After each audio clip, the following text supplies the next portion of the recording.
Hello, everyone.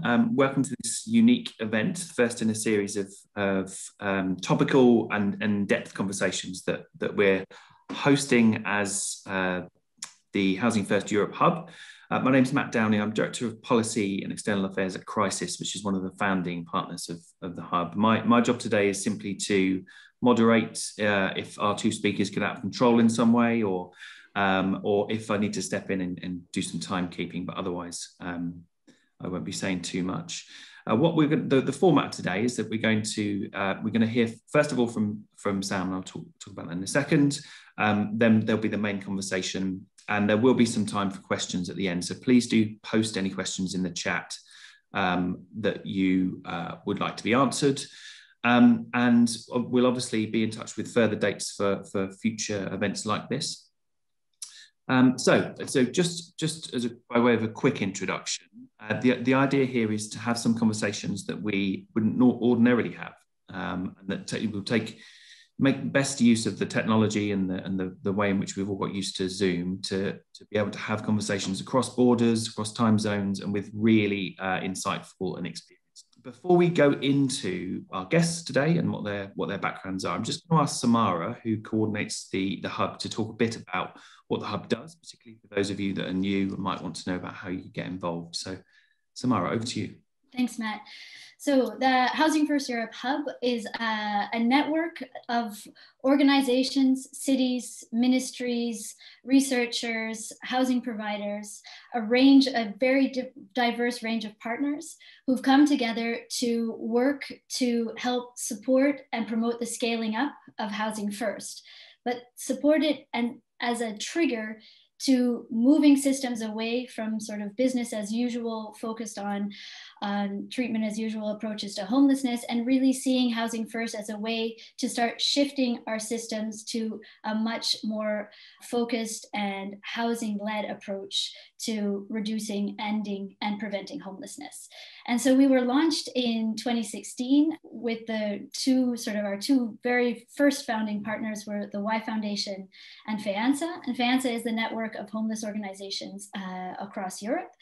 And our idea was to bring together the people who are either ready and working on Housing First and trying to scale it up, or those who are really keen to develop it and use it as a sort of philosophical approach. And so we've been active for the past almost 5 years now, and we work on training, on advocacy, and creating communities of practice around Housing First across Europe, as well as with partners in Canada, the US, and Australia. That's what I'd like to say about the Hub, but it's something that I think can be very interesting for you to check out our website, as well as a lot of our online events. As Matt mentioned, we're using this opportunity to make sure that our network's events are available to everybody, both live as well as recorded after the fact.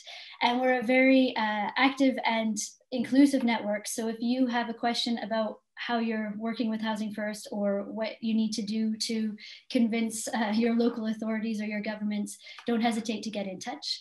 And we're based in Brussels, and also primarily at the Y Foundation in Helsinki, where my colleague Taina is based and watching now. So that's all I'll say now, but I'll hand back to Matt for the other introductions. Thanks. Thank you, Sam. Quick apologies. You may be able to hear some building work in the flat above me. I can do absolutely nothing about that. So please just bear with me. Now to the main conversation. And the two people we're going to be hearing from today are Juha Karkkonen and Jeff Mulgan. So Juha, for those that don't know him, is the CEO of the Y Foundation, the biggest Finnish NGO providing housing for homeless people and social housing, with a stock of around 17,000 flats now, I think you are. Previously, he worked in public administration for the city of Helsinki, and from 2008 to 12, he worked for the Ministry of Environment as program leader for the national program to reduce long-term homelessness. He's an internationally known advocate for Housing First, but also the other policies that really have made Finland the lodestar globally for tackling and ending homelessness.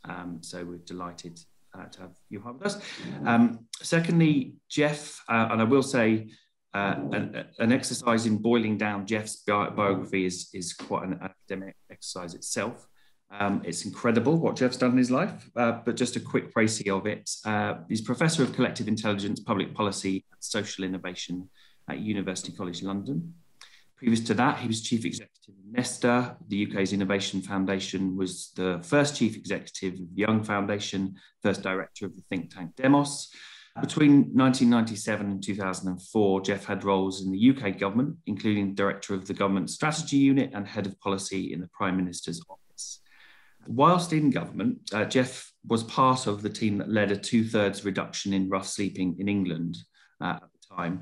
And I'm perhaps going to start by asking Jeff to talk a little bit about that time, what he remembers of it, and any sort of quick lessons that he may be carrying with him that take us into the broader discussion around systems change today. Well, thanks, Matt. And it's good to be in this discussion with Juha, who I've known for many years and learnt a lot from. We'll come on to that later.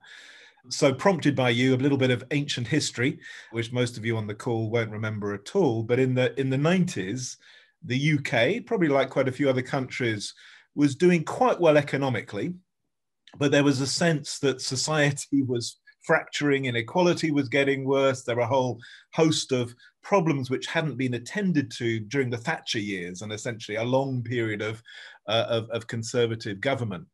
And so when I went into Number 10 to work for the then Prime Minister, I set up a new team called the Social Exclusion Unit to provide a more holistic, systemic way of dealing with some of these issues. And they included neighborhood regeneration, teenage pregnancy, there was a big program on youth unemployment, many other things as well.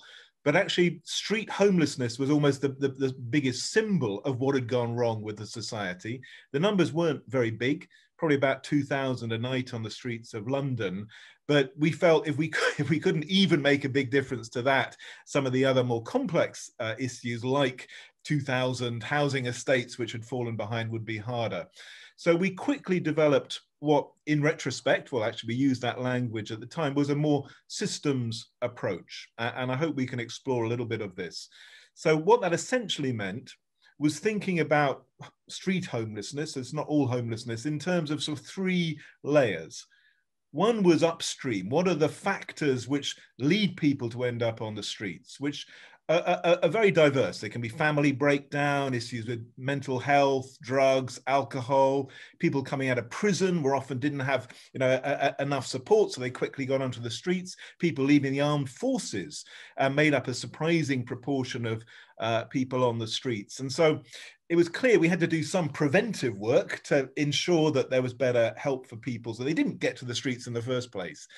Then for the homelessness itself, we then had about 100 different organizations providing shelters, and they all thought the problem of homelessness was essentially a problem of shelter.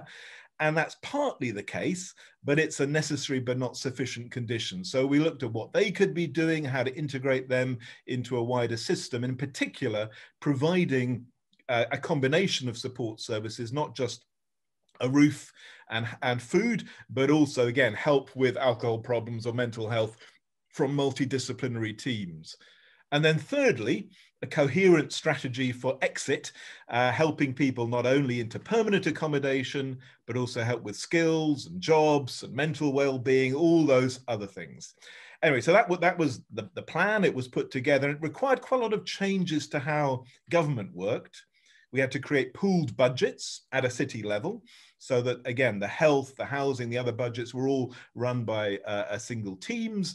There was a big emphasis on data, properly measuring, the counts on the streets and many other things. And then a woman called Louise Casey was appointed to lead the implementation of this, which she did very, very well. And I'd plucked a target of cutting the numbers by 2/3 out of thin air. That was achieved a year early. And overall, the numbers went down, depending how you count it, 60, 70, 80% over the next 10 years. So it was a relatively successful strategy.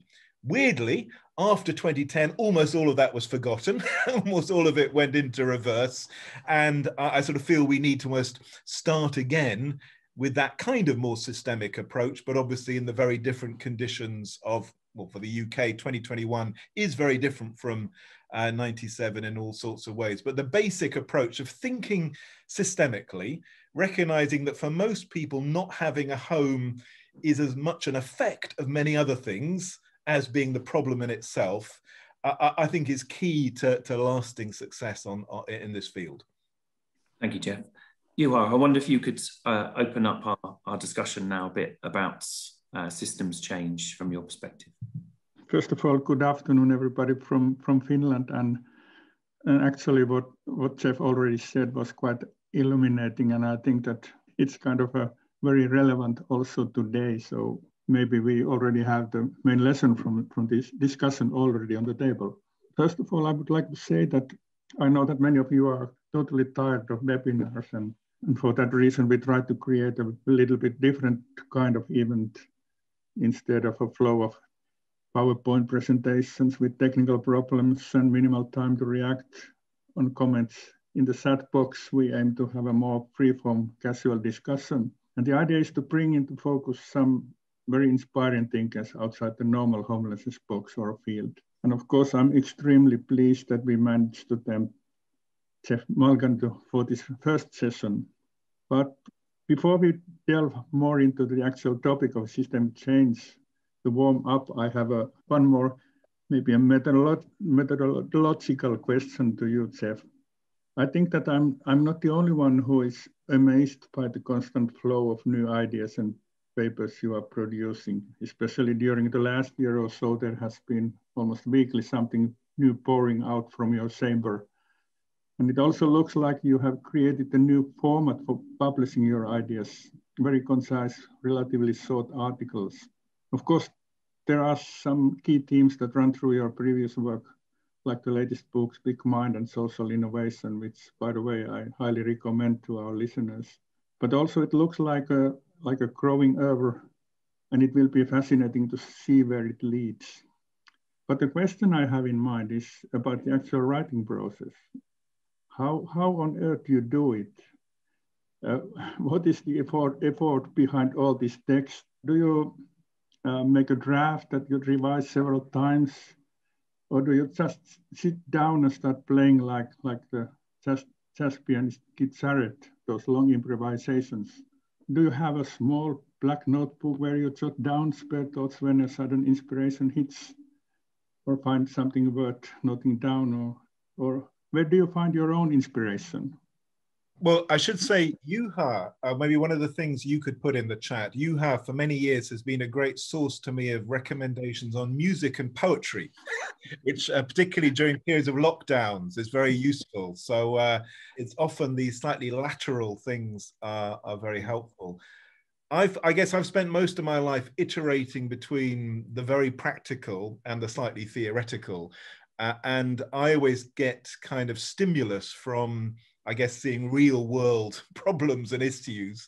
I mean, where I'm sitting now is in the town of Luton outside London. Unfortunately, has quite a lot of problems, including a lot of people, quite a few people on the streets now, problems of deindustrialization, etc. And for me, it's always seeing things in the real then prompts the question, well, how on earth could we actually solve it? I'm not very good at sitting in a library all day.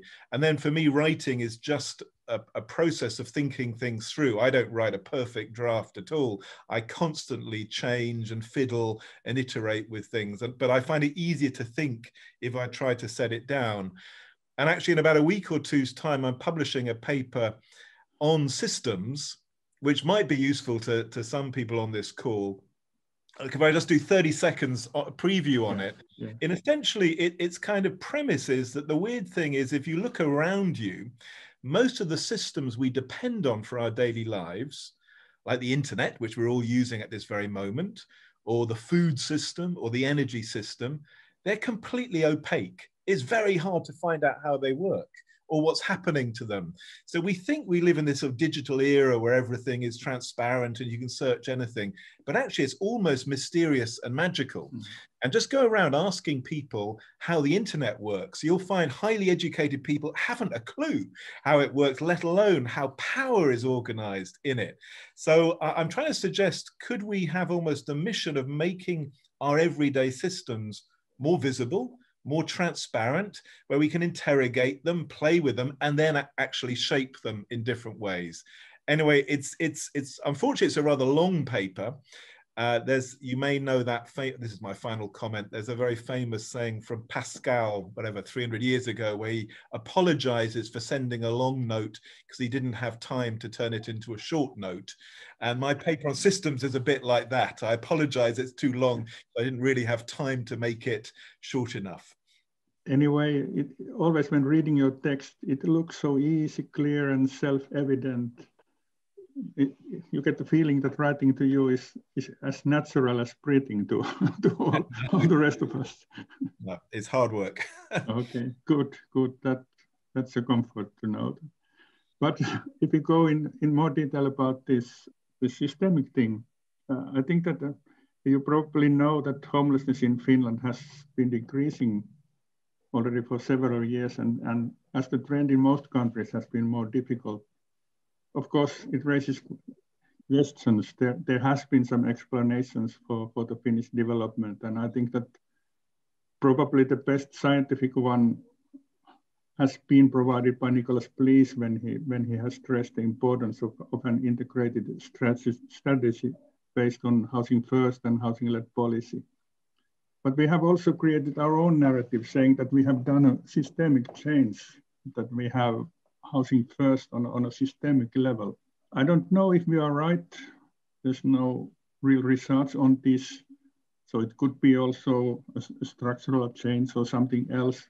But whatever it has been in any case a big change from a system based on temporary accommodation to permanent housing solutions with housing first support. We have seen housing first as a kind of catalyst in this change, because it's based on permanent housing, so you have to adjust the system and change it so that it can provide the housing needed. And in the Housing First Europe Hub, we try to work together with colleagues in different countries to upscale housing first. But the development is not easy, and I think that the progress many feel is quite slow. And what we see on an individual level as great success, I mean, the housing first principles, it doesn't easily turn into a systemic change. And it can also be quite frustrating. And I think that at the moment, instead of a very slow, gradual change, more people want a big, rapid change. We have seen that similar things are possible, like the Everyone In initiative in UK. So actually we are asking from you a small favor or actually a recipe. We want a big change and possibly starting from tomorrow if possible. So we need some guidance from you. When I read the steering paper published by Demos Helsinki, it was a kind of illumination as there were so many things that seemed to be possible to utilize in our work in the homelessness sector. And actually I immediately sent a link to Matt, probably as a consolation, as our common source of joy and despair Tottenham had lost once again, and just wanting to show that there is still light and hope in the world. So could you describe for our listeners some of the key points in this steering through capability paper, the main ideas, and also there are some new concepts like constellation that you use in that paper. I know that we have to reach for the stars, but what is a constellation in this context? Okay. Take the time you need. I will try, and I might show a couple of pictures just to save you having to look at my face. I mean, the first thing to say is I've long been a great admirer of really the Finnish approach to many things. That's why I work with Demos Helsinki and in the past with Citra, which is the big innovation foundation there. There's a kind of quiet seriousness of purpose and consistency and humility, which is so much the opposite of the kind of swaggering, bluster, over-promising, under-delivery, which you get particularly in the US and a lot in the UK too. So we have a huge amount to learn from, I think, the style of how you've done things as well as the actual detail. And you're pretty lucky in having, at the moment, a government mainly run by women in their 30s, which is, again, has been so much a model compared to the styles of leadership the US, UK, and some other countries. And I hope that will continue. I've got really sort of two questions, I guess, for the whole housing first movement, and then I'll go a little bit deeper. So the first really is prompted by what you just said, Juha, and this is I think it's a question of any kind of change. What is the realistic pace? What can be fast and what has to be slow? So last year we saw that governments can move very fast to get lots of people into temporary accommodation. They have the power, they have the money, they can do some things where there's the political will with extraordinary speed. And it's worth remembering that, because often we forget that and we think governments can't do anything. But other things like, changing deep habits, challenges of mental health or addiction, these can't be changed very fast. There's no sort of shock treatment. I mean, there are shock treatments, but they don't usually work.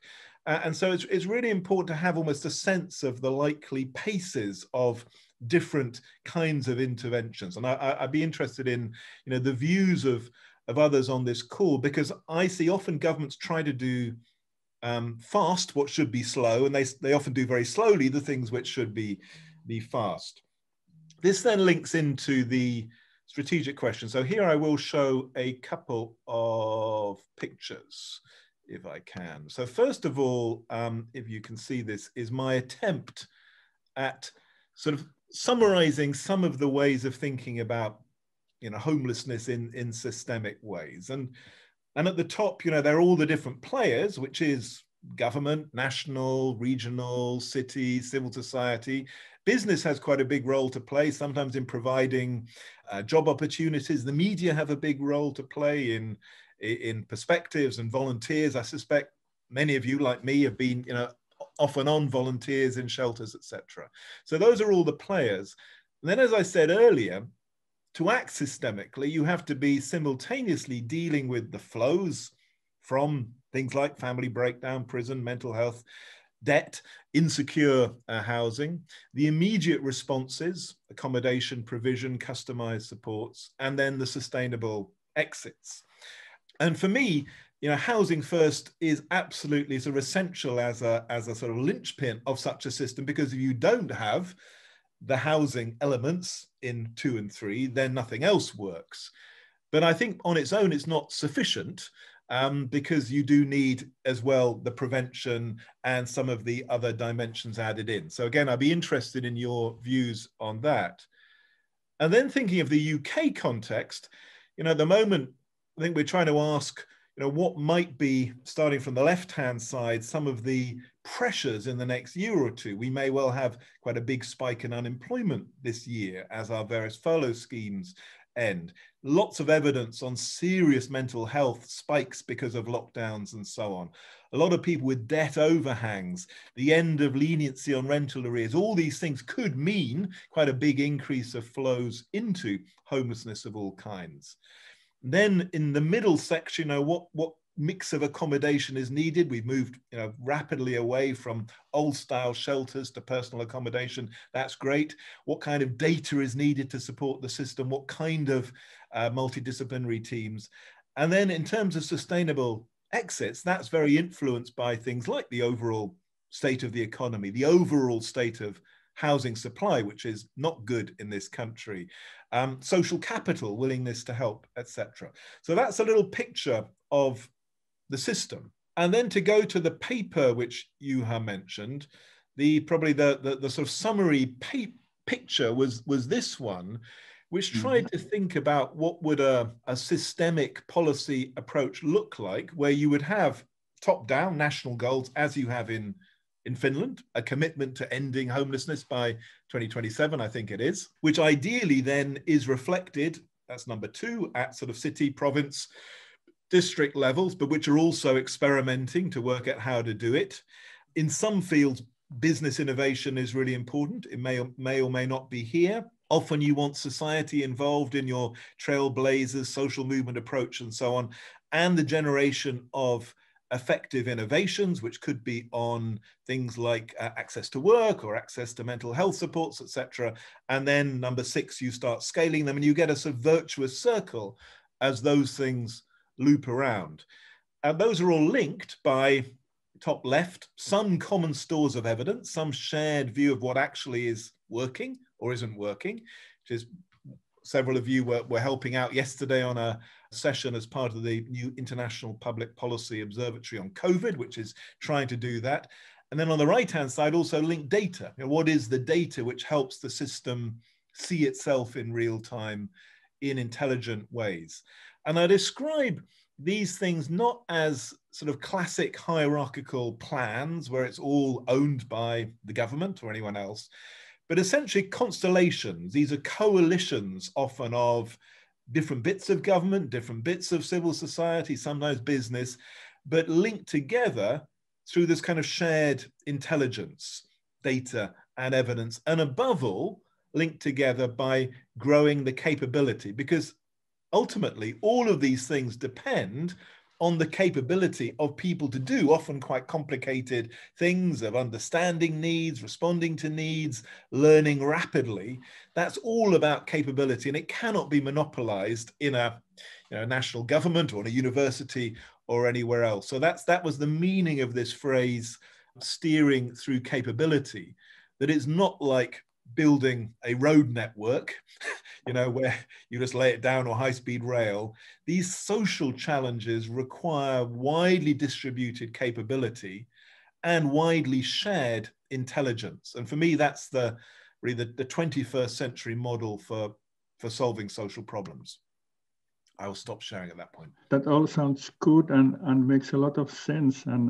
But I think that how do we turn this all into real action? The point you made about what's fast and what's slow, I think that in Finland, I would say that the real change happened within 4 years. And during this time, some of the former shelters and hostels were renovated into supported housing, and the total structure of the housing-based services changed. So it was probably 4 years. But still, I'm very much puzzled by the thing that why is the change so low in social sector compared to the technological development? And even if you think about the vaccine development, which showed that things can be done in very accelerated speed, is it the lack of big data that can be turned into algorithms, or what? Actually, we have in homelessness sector, we have really a big data, at least 700,000 stories of homeless people alone in Europe. It doesn't turn easily into an algorithm that could. Well, maybe I could suggest 3 factors which I think help things happen very fast in some fields, and which may be missing. Usually, necessity forces speed. That happened last year when, like in this country, all the local authorities were given just a few days to get everyone in. And that was just the real pressure of crisis. And often in business, that's what drives speed, is the fear that if you don't act very fast, you'll go bankrupt, you'll lose your job. So fear is quite and necessity and pressure are, and often in the social sector, there isn't quite that kind of existential threat, so it doesn't matter too much if you don't move fast. Secondly, money. The reason why vaccine development happened so fast last year was because an enormous amount of money was thrown at it. I mean, billions and tens of billions, as never before. And, money does make things happen faster. And in our rough sleeping strategy, which I was involved in 20 years ago, we did actually put a lot of money in. And that helped speed things up and free people up from other pressures and so on. And then thirdly, I think, again, we saw this a lot last year and on vaccines and other things, alignment. If everyone is moving in the same direction, has a shared view of what has to be done, why it matters, you can move much faster than if everyone's obsessed with their turf or their squabbles or their petty interests. This is what happens in wars. It has happened under COVID. It should be happening on climate change, but isn't. And I think the truth is often in civil society, none of those conditions are in place. There isn't the real sense of existential pressure to act. There isn't much money, and there isn't enough alignment of purpose to get people moving in the same direction. And so that's why often on social matters, we move much slower than on inventing new models of retail or banking or vaccines or all the things which the business sector does very, very fast. I think that probably one of the reasons that I'm so impatient with this speed of things happening is that when you grow older, you realize that there's not too much time left. So you want things happen more fast than slower. But you spoke about, of course, of the resources. Money is in many cases the key issue. But to get money, you need politicians, and you have worked with decision makers around the globe. So is it so that this is one of the reasons that we need to work in a very short time span? Because for politicians, how can they engage in something, goals that are set for 27 or like that? They need to get results sooner so that they can say that this is something happened because I was involved in doing that. Is it so that we are so much linked to these problems with political decision-making, political battles? This is one of the things we all admire Finland for, is taking quite a long-term perspective on many things. You have a committee of the future in your parliament, which has been there for decades to try and take a long view. And Sitra, which I mentioned, was set up in the 60s to help Finland really take a long view of its national interests. And because your governments are often coalitions, you know, many of the parties will expect to be in government for many years to come. It's not like the oscillating system in other countries. So all of those help you slightly, I hope, protect yourself from ultra short-term politics. But you're absolutely right. If you want to persuade a prime minister, let's say, or a mayor, to really be serious about homelessness, you can't say, give us lots of money and in 10 years' time we'll come back and we'll have solved the problem. You have to give them some, you know, milestones along the way that they can take some credit for. And that's why, again, going back to the UK, so the England strategy of 20 years ago, we set some quite short-term targets in order to generate momentum and generate confidence and create political credit. There's this famous saying, which is often attributed to Harry Truman, the American president, though in fact he took it from other people, which says it's amazing what you can achieve if you don't care who gets the credit. And all I would say to anyone involved in social change, you have to create credit for others, and particularly the politicians.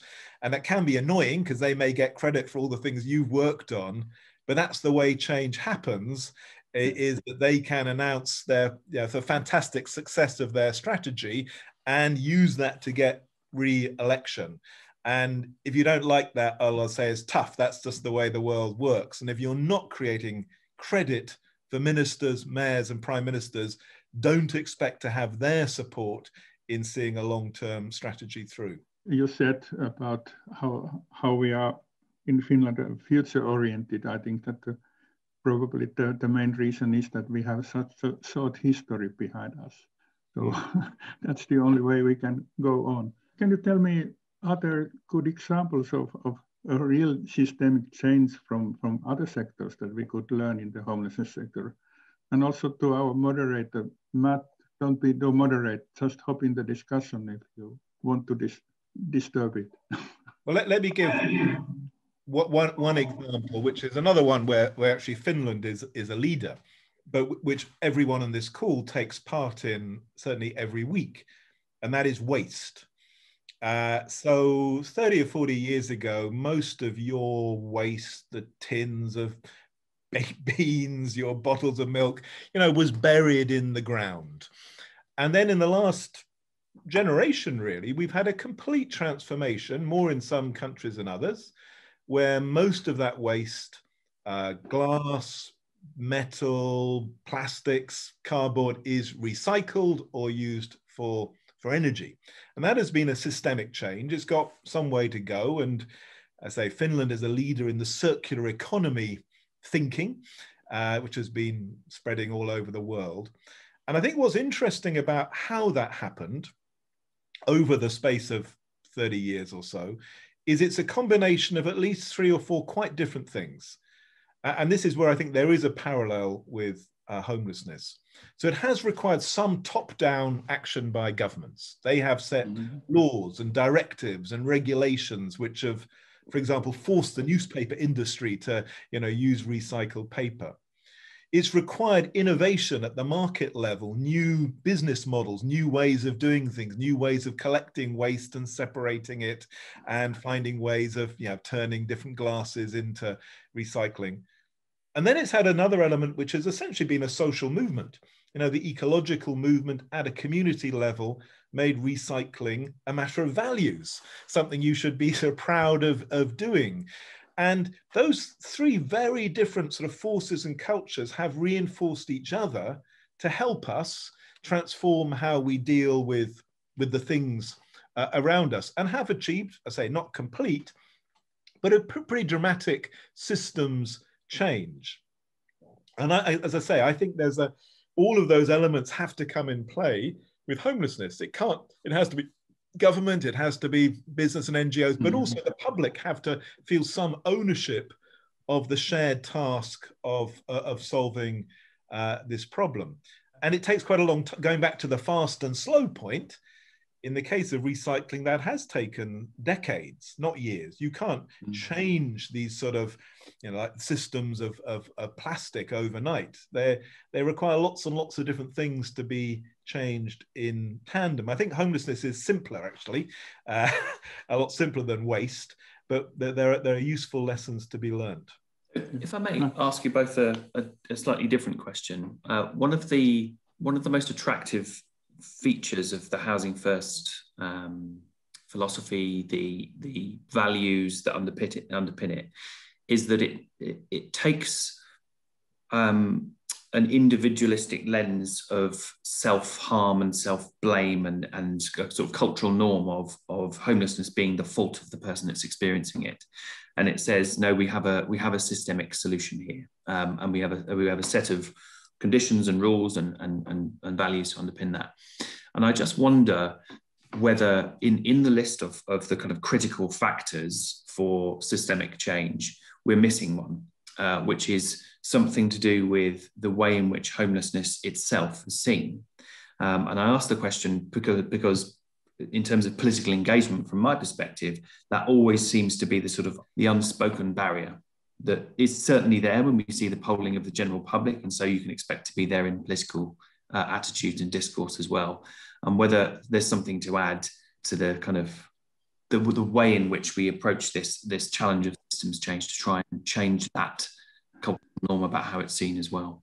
I think that you made an important point, and this is also one of the reasons I'm so obsessed with this speed of things happening, because everything is more or less related in efforts to change the homelessness landscape. And in Finland, I think that the public perception on homelessness changed when this process in 2008 started. And there were a lot of different projects where former hostels, for example, were renovated, and it totally changed also the neighborhood of these buildings. And also people could see that a lot of things were happening at the same time. For example, there was a map about the housing initiatives in Helsinki, and they were in so many different parts of the city that it created the feeling that something big is happening, and that had also an impact on the public perception on how homelessness has been seen. But it's not something that's very constant also, because public perception changes, and at the moment when we have had some issues with some project to build reported housing for homeless people with substance abuse problems, for example in Helsinki, I have had some discussions with the neighbors who have said that they don't like the idea of housing first, because people are on a rental lease, and it's not so easy to kick them out if there are problems. They would rather prefer a hostel or something like that, and that's very, very strange. So it needs a continuous work to keep up the picture that we need the systemic change, and that's the way how we can solve the issue finally. But I think Does Jeff have something to add to this? It's a really important question, and maybe I could throw in sort of three angles on it. One is a little bit theoretical. In psychology, there's a very important concept called the fundamental attribution error, which you may not know. But basically, usually when we look at someone else and something goes wrong, we attribute it to their character or their personality or something very individual.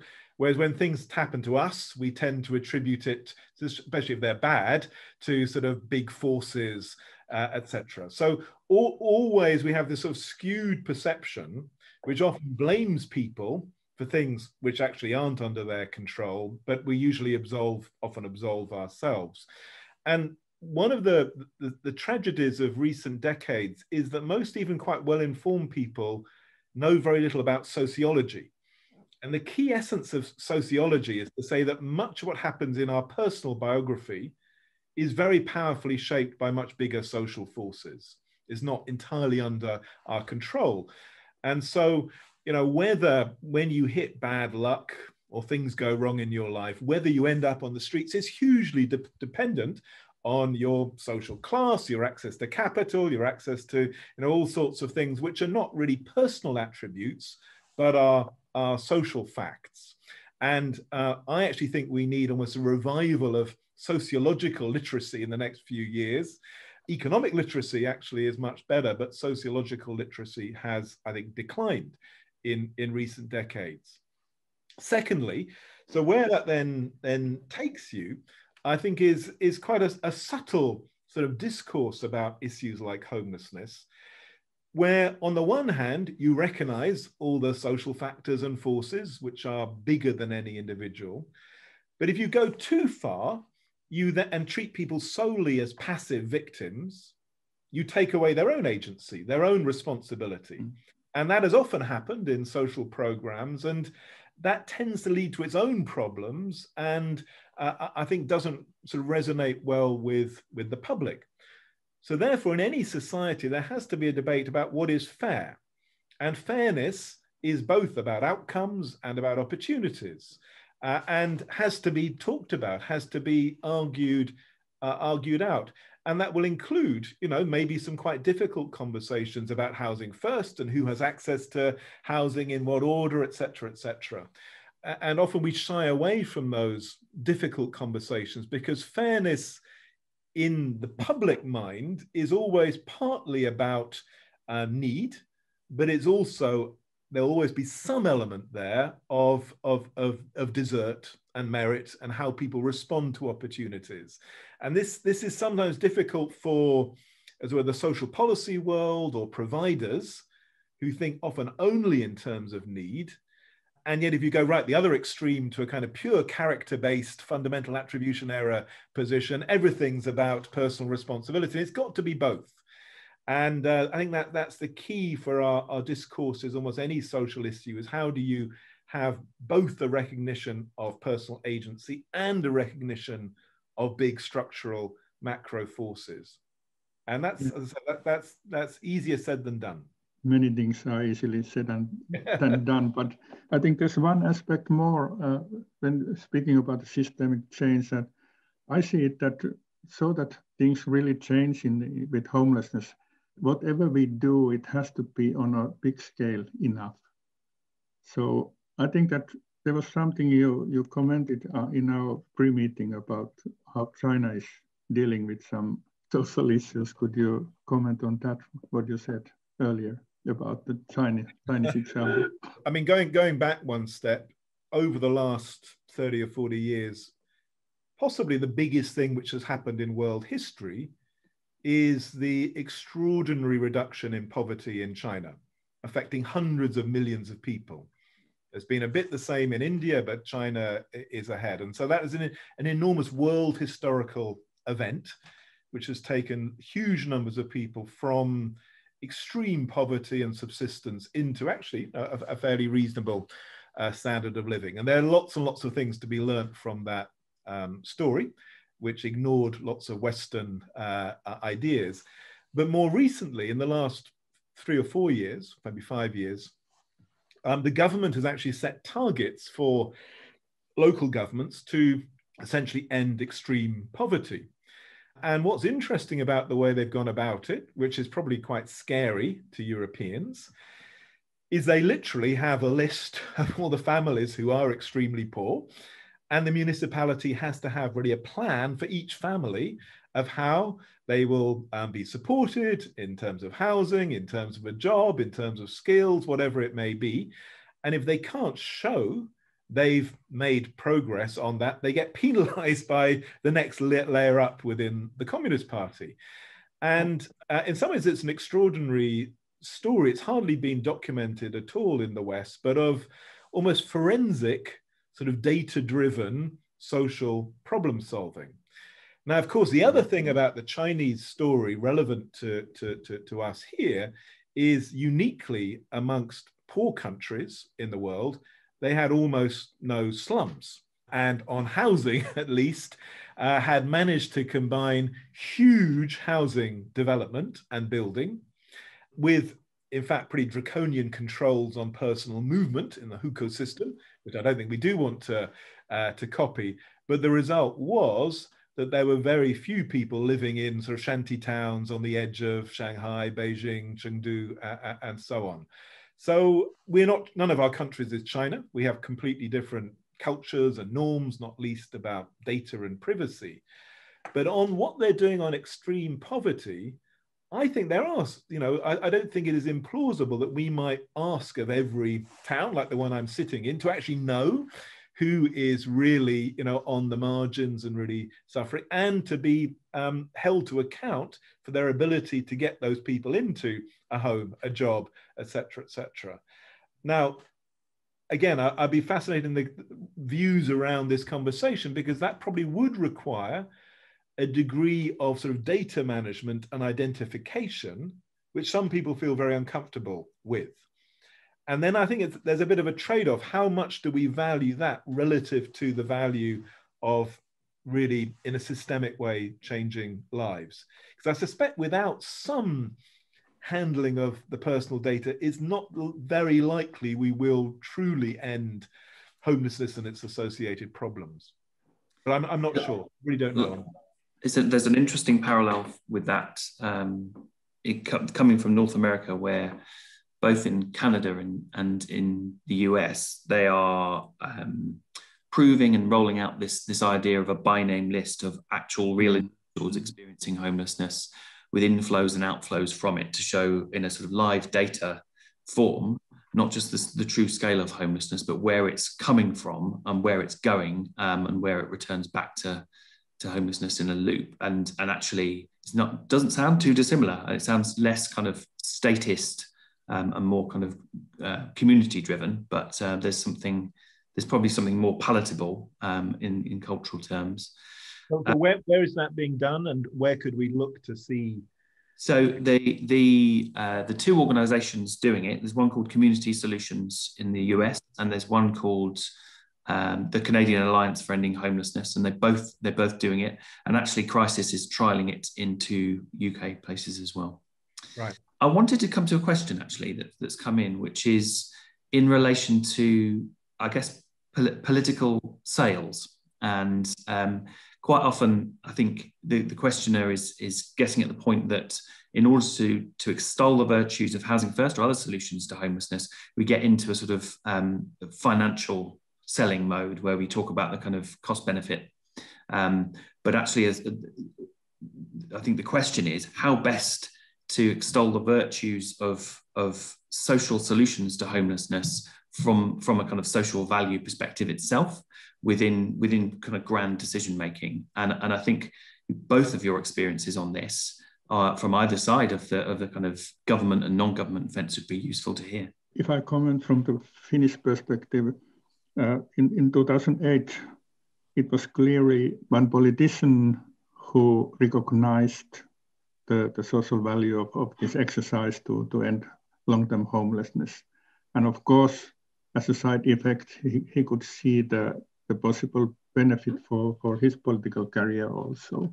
There was also an economic argument, but that actually became a little bit later. So it was not so crucial when the systemic change in Finland started.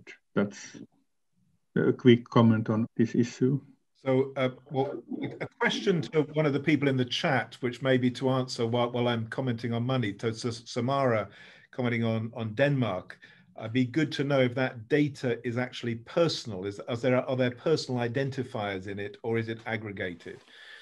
In relation to your question, Matt, this is a bit of an obsession with me about how public money is used. And I've just finished a piece of work, actually also with Demos Helsinki on this for another government, not in Finland, on what would it take to have truly long-term public finance, looking over 10, 20, 30-year time horizons. We have this very odd situation all over the world now, where if you're investing in an airport or a road, you do look at long-term returns and costs and have a whole series of complicated methods. But for anything involving people, it's essentially annual budgets. That's true of health, education, social security. And there are literally almost no methods in use for taking a 10, 20-year time horizon, which is odd because people now last longer than infrastructures. You know, life expectancies are 80, 90 years, and our buildings and roads tend to be, you know, rebuilt. So we had various bits of progress a long time ago in trying to have holistic budgets, trying to look at social rates of return, trying to look at the benefits of prevention and how that would then save money for criminal justice or welfare, and some of the things like social impact bonds have attempted to do that for homelessness. There's a long story about their pros and cons. I feel we're due another sort of step forward in how we think about money and accounting and measurement of both costs and returns over time. Finland actually does have phenomenon-based budgeting, which is a sort of new label for doing some of this. The UK has slipped back badly. We were right on the forefront on some of the methods a few years ago, but there's been very little political engagement recently. And yet for almost any social phenomenon like homelessness, it's kind of obvious you should be doing that. Now, that doesn't mean you should only act if you can see a cost-benefit advantage. And there'll be many things where, you know, the data isn't strong enough, or that you should do for moral reasons and social reasons. And I think, you know, usually the political will won't come just from the cost-benefit analysis, but it's still helpful to be measuring and looking and understanding effects over time, because that should just be part of what a normal competent government does. So hopefully in about a month's time, we will be publishing this kind of overview of methods which could be being used. And I hope after the COVID crisis, some of the more progressive governments will, as I say, take a jump forward in essentially implying investment methods to human beings and not just to concrete.